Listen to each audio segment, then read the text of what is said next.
આગળનો પ્રશ્ન છે, હકીકતમાં આ પ્રશ્ન જે છે ને એ પણ કોમન સેન્સથી થઈ શકે, અથવા બીજા વિધાનવાળા વાક્યમાં કઈ રીતે આ ટ્રીકનો ઉપયોગ કરી શકો એ તમે સમજો. બટરફ્લાય એટલે કે પતંગિયા, ફિશ એટલે કે માછલી અને ફ્રોગ એટલે કે દેડકા. પ્રશ્ન એવો પૂછે છે કે ઉપરનામાંથી કઈ એવી પ્રજાતિ છે કે જેની અંદર પોઈઝનિયસ ઝેરી પ્રજાતિ પણ જોવા મળે છે, ઝેરી પ્રજાતિ.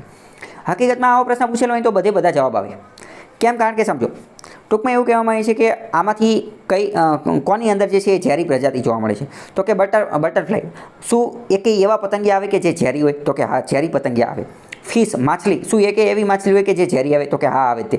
જાપાનની અંદર એક ઝેરી માછલી આવે છે. આ ઝેરી માછલી જે છે એને કાપવા માટેનો કોર્સ કરવામાં આવે છે. એ કાપવા માટેનો કોર્સ 12-15 વર્ષનો છે, કે 12-15-18 વર્ષ તમે કોર્સ કરો ને પછી એ તમે શીખી શકો કે એ જે ઝેરી માછલી જે છે એને કાપવી કેમ, અને એનો પગાર એ બહુ ખતરનાક હોય છે. અને ઘણા બધા લોકોને તોય હજી કટિંગ કરતા નથી આવડતું, તો એની અમુક વસ્તુ એની અંદર રહી જાય ને તો ઘણા બધા લોકોને એ ઝેરી માછલી ખાવાના કારણે મૃત્યુ થાય છે.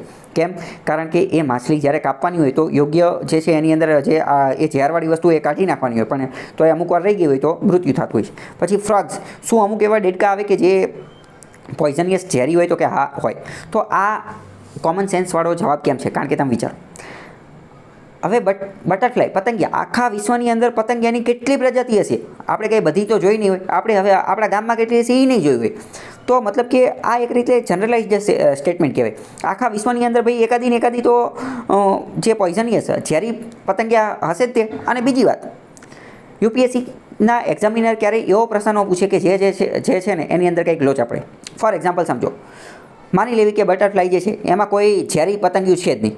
આપણે એવું માની લેવી કે નથી, બરાબર? હાલ તો છે જ તે, પરંતુ આપણે કદાચ ચાલો એવું માની લઈએ. પરંતુ માની લો કે 2025ની અંદર એકાદું નવું પતંગિયું શોધાઈ ગયું. કારણ કે તમને ખ્યાલ હશે કે આ ઓર્ગેનિઝમ, આ જીવજંતુઓ, આ તો કંઈ એવી વસ્તુ નથી. લગાતાર રોજ નવી અલગ અલગ સજીવો શોધાતા જ હોય છે. અલગ અલગ પ્રજાતિ, અલગ અલગ વસ્તુ નવી શોધાતી હોય છે. માની લો કે 2025ની અંદર તાત્કાલિક જે છે નવું કોઈ પતંગિયું શોધાઈ ગયું હતું.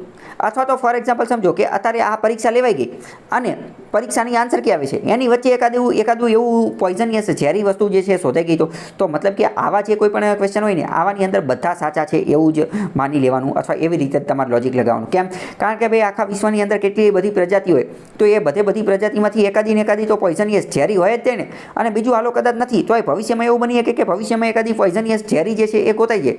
અને યુપીએસસી જેવી બોડી એ પ્રેસ્ટિજિયસ એટલે કે આ વ્યવસ્થિત પ્રેસ્ટિજિયસ સંસ્થા છે, તો એ ક્યારેય એવું પેપર ન બનાવે કે જે ભવિષ્યમાં પણ ખોટું બની જાય, બરાબર? કારણ કે હવે એ માની લો કે એવા પેપર બનાવી દે કે જે ભવિષ્યમાં ખોટા પડી જાય તો એ ચાલે જ નહીં, બરાબર? તો ત્રણેય બટરફ્લાય, ફિશ અને ફ્રોગ ત્રણેયની અંદર ઝેરી સ્પીસીસ જોવા મળે છે.